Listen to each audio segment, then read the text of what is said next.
What's up, everybody? It's Farmer Kevin, Turnip Greens Radio. We are on Open Source Farm. This is the greenhouse where we germinate our seedlings. We have some other small perennials over on this side. I'll give you a quick little tour here. Back here we have some tropical seeds that are not really germinating. They take a long time, so I'm still waiting.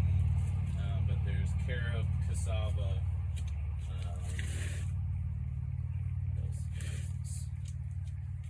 soursop, custard apple. So we'll see if anything comes of that. I hope that they weren't just bum seeds. It's a struggle to find tropicals for some reason online. At least I haven't found a great seed source for that stuff. I know it's spotty germination anyways, and they take a long time, but I'm still hoping. So here's stuff that we're planting now, because this is November when I'm recording this, and I'm in Central Florida, so semi-subtropical climate. We get to grow brassicas, a lot of the greens throughout the winter. So this is red Russian kale. I usually just direct seed and plant it heavily and use it as cut greens, baby kale, do it in like braising mixes and stuff like that. But this is just a little experiment to grow them as seedlings to kind of get them bigger and stronger. And then this is lacinato, or dinosaur kale, on this side. This tray here, it looks kind of yellow, but that's the actual natural color of the plant. This is Tokyo Bacana, which is another mustard family crop that's used for greens. Some people use it in lieu of lettuce, but I think you can cook it too. It's looking really good. I'm excited to put that in. We have some grow bags, which is something we're trying new this season, and so that's going to end up going in there. We have more white Russian in a tray here, which is just the white color genetics of the Russian kales. I like growing them. I like the flavor more than like a curly kale or a traditional kale. I do like the lacinato, or the darker. Sorry about that. My irrigation timer went off for our pool garden, which is another little spot we're growing in a former swimming pool that we filled in with dirt. And I had some greens and turnips and radishes growing in there, and now there's some collards going, so I was watering the collards.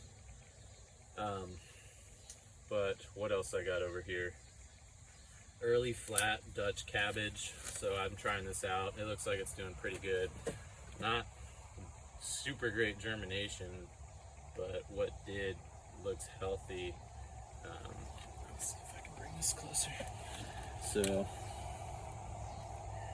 you can see the little cabbage true leaves coming in. So I wanted to try this variety because it's supposed to have good temperature tolerance in both cold and heat. So I wanted to try it in the winter here, but I'm also going to try it in some warmer months here in Florida. Obviously it's not going to grow in the middle of summer, but I wanted to experiment with it now during the cooler season. I have some red acre cabbage, traditional red cabbage head cabbage that I've already taken transplants out of. There's some in the field, not very many, but these are just the leftovers here. And then this is the leftovers of Alabama blue collards that I've been planting a lot of. That, and this is another tray of collards here. This is green glaze, which is a new one that I'm trying, and then this is Vates. It's not doing too hot. I'm not sure why. Vates I've grown before, Alabama Blue I've grown before, but the green glaze is a new one for me. But it looks like it's doing really well.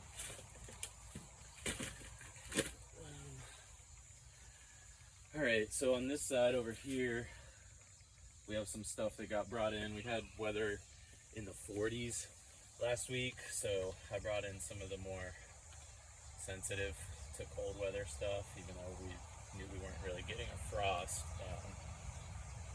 I just wanted to be kind to the plants. This back here is cardamom, which grows by rhizome. I think it's ginger family. I've never grown it before, but the guy at the nursery here was really nice. Told me he's been growing it for like 20 years and has totally neglected it and just let it do its thing, and it does fine. But he said doing that and not really feeding it or taking care of it, it'll grow, but it won't go to flower because the seeds are what you want for the cardamom spice. So I'm gonna put this in the ground. I might wait till spring, just so it's not, challenged by the winter, just in its initial phase going in the ground. But we'll see. It's has some yellowing, but I'm gonna keep feeding it and taking care of it. These are empty pots here. I've had papayas in that we started from seed. My dad gave us a fruit because he grew some from seed that he had a papaya from the store, and he's also in Florida, so he, over 2 years it took, I think, and then they fruited, and we got seeds from his fruit. I started a bunch. The ones I put in the ground here, I put in a spot where things aren't doing too hot. I put some compost and some organic fertilizer, compost tea, stuff like that, and I don't know if it's along a fence line.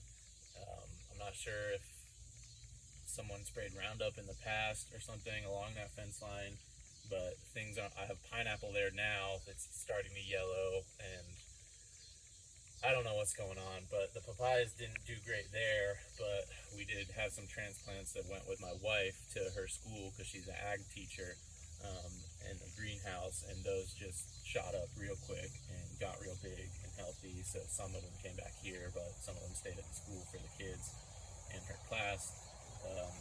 But yeah, so hopefully we'll have papayas, and I'll show you those in the future too. These I got from a big box store because I had a gift card. This is Camellia sinensis. This is a tea plant, black tea, green tea.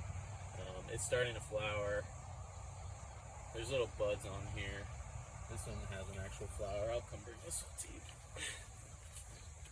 So this is the little camellia flower. I don't know if it's going to focus on that, but you can see all the little buds coming out too. So those will all be flowers. I'm really excited. I mean, I'm letting these kind of establish before I put them in the ground, but they'll be going in eventually. Over here is a loofah plant that my wife planted. It's really small, but it's flowering. I'm not going to move it because it's attached to the side of the greenhouse. But then on this side, I have probably like 20 dwarf moringa plants that I'm letting get big in the greenhouse. I put several out in the field. They generally don't like to be moved. So I've been learning about that. Some of them that from spring or early summer that I had planted looked like they almost died off, and then a couple of them came back in the field, and now they're like almost my height. This is a newer round, and these are sort of struggling, but I gave them compost tea the other day, and they seem to be doing a little bit better. And then there's also, these are from the nursery. These are loquat trees, so I'm gonna plant those in the ground probably in the springtime.